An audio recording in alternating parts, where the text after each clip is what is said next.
Hello les Women Connecting, ici Chizou, votre nutritionniste et coach en transformation féminine. Aujourd'hui, je remets la casquette intervieweuse pour vous présenter Fanny. Fanny qui est une jeune maman et entrepreneur depuis 2016. Elle va vous expliquer ce qu'elle fait. Elle est dans le juridique et la traduction. À toi Fanny, raconte-nous un petit peu ton projet entrepreneurial et puis tes activités pro. Bonjour à toutes.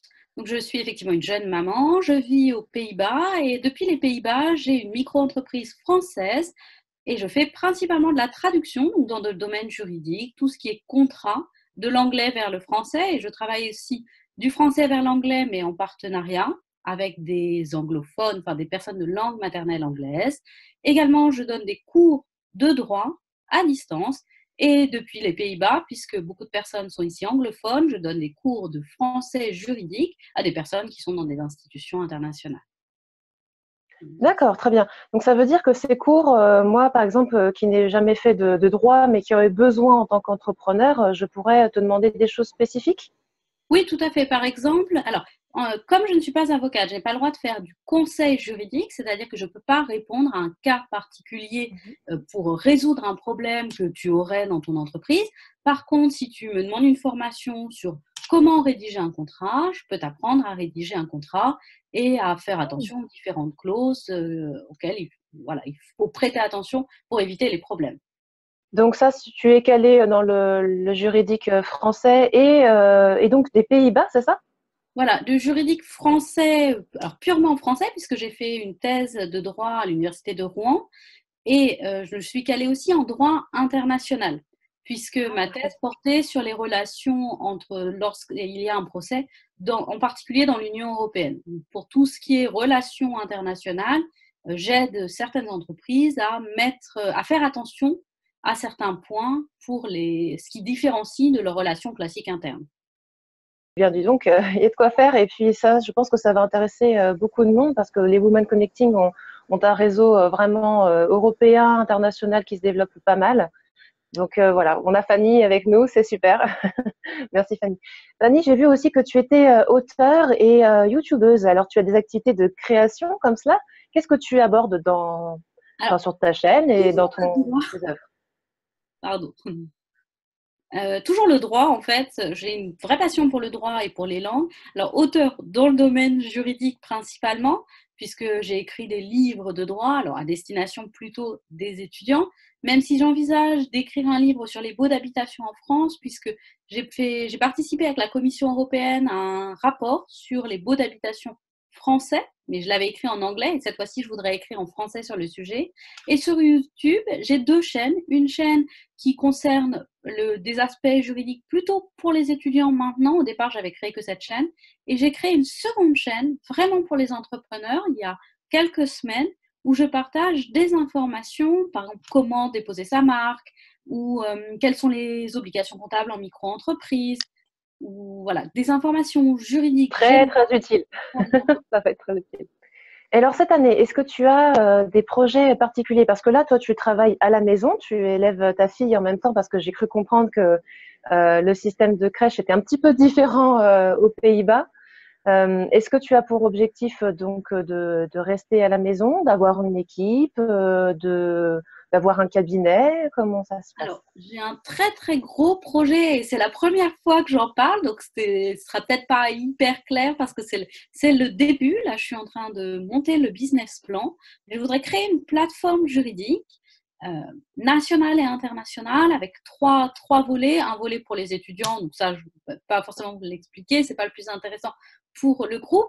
Un volet pour les juristes internationaux, pareil, je pense que là, c'est moins intéressant. En revanche, il y a un volet pour les entrepreneurs qui regroupera, alors pour chaque volet, il y aura une partie gratuite où il y aura des informations juridiques qui sont offertes à la fois par moi, mais également par des avocats ou par des experts comptables, etc. Donc des gens qui intéressent les entrepreneurs. Et un volet payant avec des formations ou avec des modèles de contrats, avec des liens. Alors là, ce sera gratuit, mais par exemple avec un annuaire aussi, des huissiers, des avocats, des notaires avec lesquels vous pouvez travailler et qui sont spécialisés dans les relations avec les entreprises. L'annuaire va viser les professionnels français principalement et européens, voire mondiaux, puisque je travaille énormément avec l'Union internationale des huissiers de justice et avec des organisations internationales de par ma spécialité juridique. Mais à la base, ce sera surtout un annuaire français. Tu donnerais comme conseil à quelqu'un qui se lance dans un nouveau projet, qui est peut-être entrepreneur depuis longtemps, mais qui a besoin d'un petit peu de renouveau? Je pense que vraiment, il me semble important de vraiment bien se préparer. Pourtant, je vous l'ai dit, j'ai toutes les connaissances juridiques à ma disposition, mais pourtant, en fait, quand je me suis lancée, j'avais pas bien préparé tous les aspects, connaissances juridiques, comprendre quelles étaient mes obligations, ce que ça impliquait, etc. Je me suis lancée un peu, alors pas à l'aveugle du tout, mais finalement pas assez bien préparée. Et je le vois souvent sur les groupes d'entrepreneurs, un manque de préparation qui fait qu'on découvre les taux de cotisation un peu trop tard, ou on apprend qu'il y a la cotisation foncière des entreprises, on ne savait pas, etc. Je pense qu'il faut vraiment prendre le temps de se préparer. Je le fais seulement maintenant avec mon nouveau projet où là, cette fois-ci, tout est cadré, etc. Mais c'est beaucoup plus sécurisant et aussi sécurisant au point de vue du patrimoine, etc., de bien se protéger lorsqu'on est entrepreneur et de protéger nos biens, notamment. Ça, c'est la maman qui parle, qui se dit attention à protéger ma fille aussi et à mon conjoint s'il se passe quoi que ce soit avec mon entreprise. On n'est jamais à l'abri. Oui, ça c'est important de souligner, de bien regarder tout cela avant, parce que souvent, voilà. Alors, quel conseil tu pourrais donner justement vis-à-vis de quelqu'un qui va me lancer une structure? Qu'est-ce que tu as fait toi pour chercher tes informations? Est-ce qu'il y a un endroit de référence pour Oui. avoir ces informations de façon digeste, voilà, pour pas tomber dans des pièges? Où est-ce qu'il faut aller?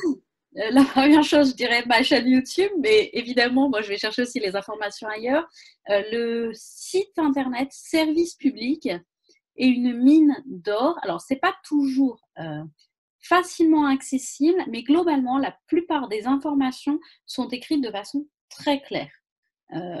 Pour les entrepreneurs et les micro-entrepreneurs, puisque moi, c'est mon statut à la date d'aujourd'hui. Les informations sont souvent claires et complètes. L'autre chose, c'est aussi éventuellement de prendre un rendez-vous avec un expert comptable alors avant la création ou au moment de la création, pour envisager les différentes choses, parce que ce sont eux qui souvent ont les clés pour comprendre les enjeux financiers et choisir la structure la plus adaptée. Donc ça aide aussi. Mais alors, il existe des sites spécifiques pour les entrepreneurs, mais là, ce sont des services particuliers, donc je ne suis pas à même d'évaluer la qualité des différents sites. Mais le site de référence, c'est Service Public, qui est le site officiel en fait. Ok, ok, très bien, tout simplement. Ça marche. Un petit mot de la fin pour les membres du groupe? J'espère pouvoir échanger beaucoup avec vous. J'espère que cela vous aura intéressé, avoir des contacts plus particuliers avec certains d'entre vous, dans le cadre du groupe évidemment. Et puis, au plaisir de vous lire et de découvrir les prochaines interviews qui seront sur le groupe pour découvrir d'autres femmes entrepreneurs. Eh bien, merci beaucoup Fanny. Merci à vous les Women pour votre attention. N'hésitez pas à la contacter. On va mettre tous ces liens en description. Sa chaîne YouTube, allez la visiter parce que du coup, vous allez apprendre beaucoup, beaucoup de choses. Et je vous dis à très vite sur le groupe. Ciao, ciao!